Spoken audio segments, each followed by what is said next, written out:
Абайдың 5-ші қара сөзі. Көкірек толған қайғы кісінің өзіне де билетпейді.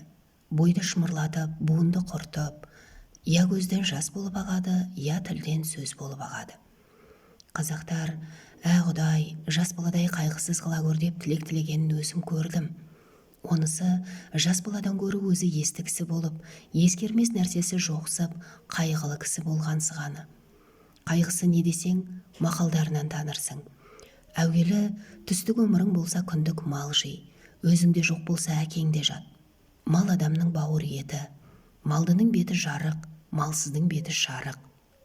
Ер азығы мен бөр азығы жолда. Ердің малы елде, еріккенді қолда. Берген перде бұзар, алаған қолын береген. Мал тапқан ердің жазығы жоқ. Байдан үмітсіз, Құдайдан үмітсіз. Қарның ашса қаралы үйге шап.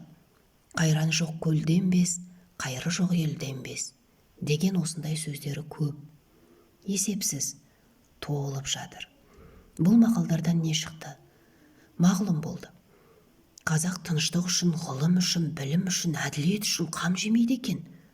Мал үшін қам жейді екен. Бірақ ол малды қалайша табуды білмейді екен. Бар білгені малдыларды алдап алмақ, яки мақтап алмақ екен. Бермесе, онымен жауласпақ екен. Малды болса, әкесін жаулауды да ұят көрмейді екен.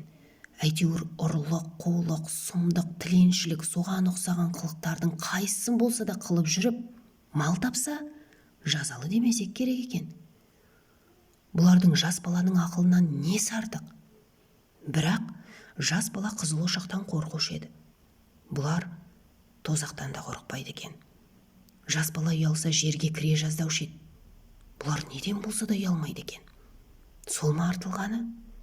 Қолымыздағыны үлестіріп талатпасақ, біз де өзіндей болмасақ, безеді екен. Іздеген еліміз сол ма?